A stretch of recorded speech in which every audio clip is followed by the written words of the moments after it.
दीपक भाऊ बोराडे यांना पाणी देण्यात येत आहे। स्वतः मनोज दादा जरांगे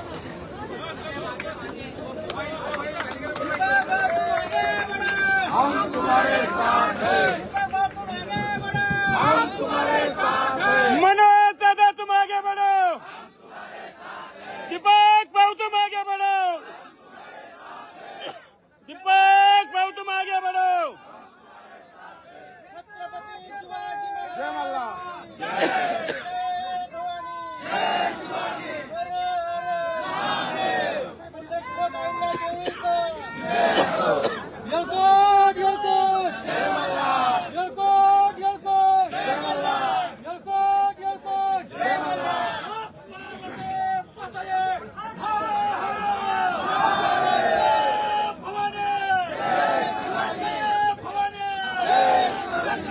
शिवाजी महाराज की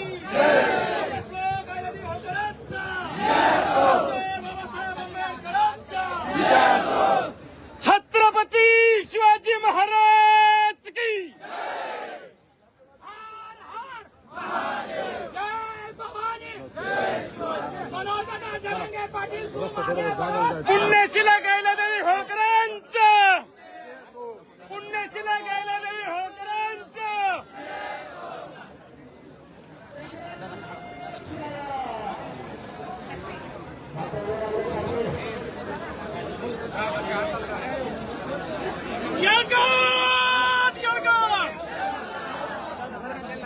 चर्चा चालू आहे। भाजप सरकारचं करायचं काय? भाजप सरकारचं करायचं काय?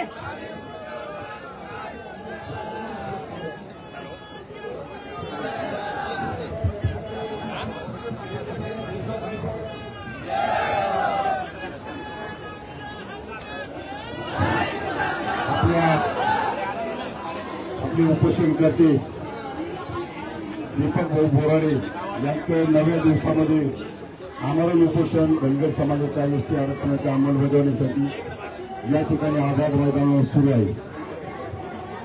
या लढ्याला पाठिंबा देण्यासाठी, आपल्या योद्ध्याचं मनोबल उंचवण्यासाठी आणि हा प्रश्न सुटावा यासाठी सरकारला चेतावणी देण्यासाठी आपले मराठा समाज संघर्ष योद्धे मनोज पाटील जरांगे साहेब या ठिकाणी उपस्थित आहेत। त्यांचं उपोषणकर्ते दीपक भाऊ बोराडे, सकल धनगर समाज महाराष्ट्र राज्य यांच्या वतीने आम्ही स्वागत करतो। आदरणीय मनोजदादा जरांगे पाटील या आमच्या अडचणीच्या काळात, आमच्या वेदनेच्या काळात, आमच्या धनगर समाजाचं दुःख जाणून घेण्यासाठी आत्तागावांनी आपले उपोषणकर्ते दीपक भाऊ बोराडे यांच्याशी सविस्तर चर्चा केली। त्यांनी अनेक मोठी उपोषणे केलेली आहेत आणि बऱ्याच सूचना आणि सल्ला सुद्धा भाऊंना दिला। शासनाशी, सरकारशी बोलतो, ही चर्चा सविस्तर झाली आहे। दादा, आपण यायच्या अगोदर आमच्या जालन्याच्या उपोषणापासून आमच्या संघर्ष योद्धे दीपक भाऊ बोराडे यांनी त्यांच्या जालन्याच्या भाषणात तुमच्या कामाचं, मराठा समाजा एकीकरणाचं मोठं कौतुक केलं होतं। ते यासाठी केलं होतं की तुमचं कौतुक करण्यापाठीमागं फक्त तुमचा आदर्श घ्यावा समाजाने, हाच हेतू होता।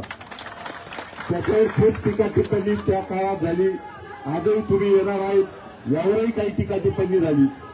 परंतु भाऊंची परवानगी न घेता मी एक शब्द बोलतो की भाऊ, तुम्ही पहिल्या दिवसापासून सांगितलं होतं की आपल्या अडचणीच्या आणि संघर्षाच्या कठीण काळामध्ये जे जे आपल्या बरोबर येतील त्यांचं निश्चितपणानं आपण त्यांची आठवण कायमस्वरूपी ठेवणार आहोत, कारण ते आपल्या सुखदुःखामध्ये आलेले आहेत। आणि आम्ही ज्यांच्यासाठी संपूर्ण समाज उभा राहतोय ते मला वाटत नाही जालन्याच्या उपोषणापासून तर आत्ताच्या आपल्या या नव्या दिवसापर्यंत अनेक हाल अपेष्टा बघा, आम्ही या मुंबईमध्ये सण करतोय केले. आपल्या उपोषणानंतर इथले टर्म आणि कंडिशन या मैदानाचे खूप बदलले आहेत. 9 वाजता यायचं, 6 वाजता हे मैदान सोडायचं. ज्यावेळी एखादा उपोषण करता आम्हाला उपोषण करतोय आणि त्यावेळेस इथलं प्रशासन आम्हाला सांगतंय की 6 वाजले तुमचा टाइम संपला. निश्चितपणाने हायकोर्टाने यायचं सूचना देताना या आम्हाला उपोषणाचा काही विचार केला का नाही. कारण मी तुमच्या समोर का बोलतो, कारण सगळ्यात मोठं आमरण उपोषण करणारे आपण उपोषण करतोय. अशा वेळी या भावना तुमच्यापर्यंत गेल्या पाहिजे. जर संविधानावर हा देश आणि हे राज्य चालणार असेल तर हे संविधान ज्यांनी निर्माण केले आणि ज्यांनी आता इथले आपल्या उपोषणानंतर इथं जे नियम बदलले त्या नियमामध्ये सुद्धा दुरुस्ती झाली पाहिजे. आज काल आमचा एवढा मोठा समाज या ठिकाणी उपस्थित झाला आणि या ग्राउंड आम्हाला रात्री सोडायला सांगितलं आणि म्हणे इथं जर ग्राउंडवर तुम्ही ग्राउंडमध्ये राहिले तर आम्हाला खूप त्रास आणि हाल अपेक्षा होणार आहे. आता पत्रकार बांधव या ठिकाणी आहेत.